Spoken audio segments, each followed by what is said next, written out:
Welcome back to the Petite Homestead. We are making garlic scape pesto today. So we're going to harvest our garlic scapes. So these are the scapes. They grow on only hardneck varieties of garlic.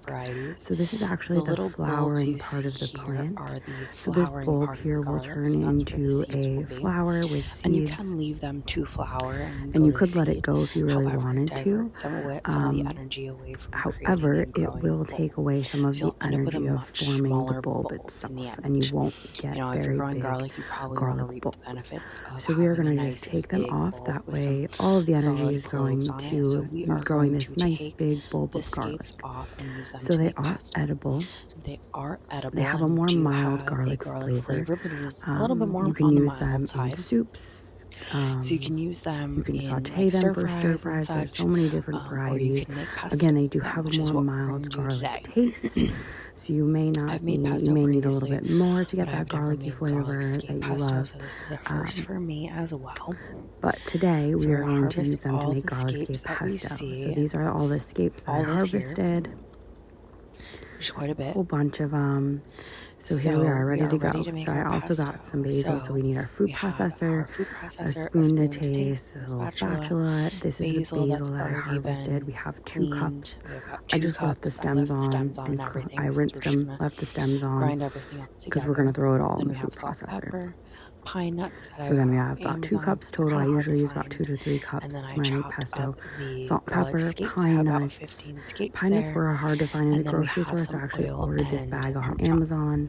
Extra everything in. I cut up into smaller pieces, about 15 scapes of varying sizes, just so they fit better in my food processor. So we have about 1/3 of a cup of pine nuts. We have olive oil and Parmesan cheese total. And everything's since I don't want to overload my food processor, I'm only going to put in about so pesto is whatever you want of the scapes and it's whatever you pesto. So if you don't want and the pine nuts to start, just so that I can start blending everything down and it doesn't overcrowd my food processor. Garlic flavor. So the nice thing about pesto is it can really be whatever you want. Or put in some actual garlic bulbs. You know, if you don't like pine nuts or you have an allergy or anything, you can use walnuts, you can use other types of nuts, you can omit the nuts altogether. So again, we're going to blend everything up. I'm going to use about 1/3 of a cup here of pine nuts. That's typically what I use in this size food processor, and again, I usually use about 2 to 3 cups of basil when I'm making pesto. That's just what fits well in my food processor. A little bit more of a creamier texture. But getting back to, you can make pesto whatever you want. If you want it to have a bigger garlic flavor, put in more scapes, put in garlic cloves. If you want more of a basil flavor, put in more basil. If you want it to be a little more liquidy, put in more olive oil. You want it to be a little thicker, less olive oil. It's really however you want to make it. That's the nice thing. And it's so easy because you just throw it in a food processor, blend it all together. It doesn't get any easier than that. And the great thing about pesto is you can freeze it. So I will take this, put it in a Tupperware container, and just pop it in the freezer. And then whenever we want it, just take it out, thaw it. You can use it as like a dip or a spread. I've used it on sandwiches. I've also used it for a pasta sauce, made like a pesto cream by mixing in some heavy cream.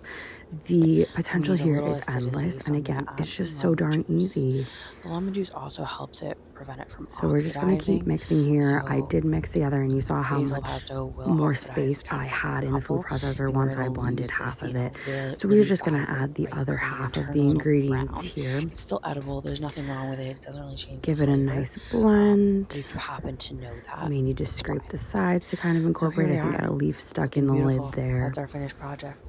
Happy homesteading, guys.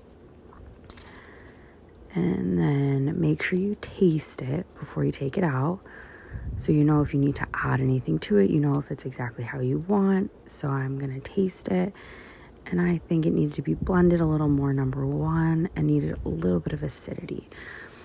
So I'm going to grab some lemon juice and pop a little squirt of lemon juice in it, just to add a little acidity. So another thing to be mindful of with pesto, whether you're doing basil pesto or garlic scape pesto, whatever, it will oxidize. So just like an apple does, it will turn a little more brown. You won't have that same bright green flavor. It's still edible.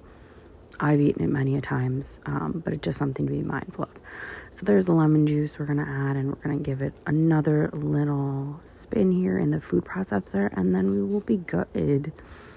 And again, I'm going to put it in a Tupperware and just pop it in the freezer. And that is our beautiful garlic scape pesto. Happy homesteading, y'all.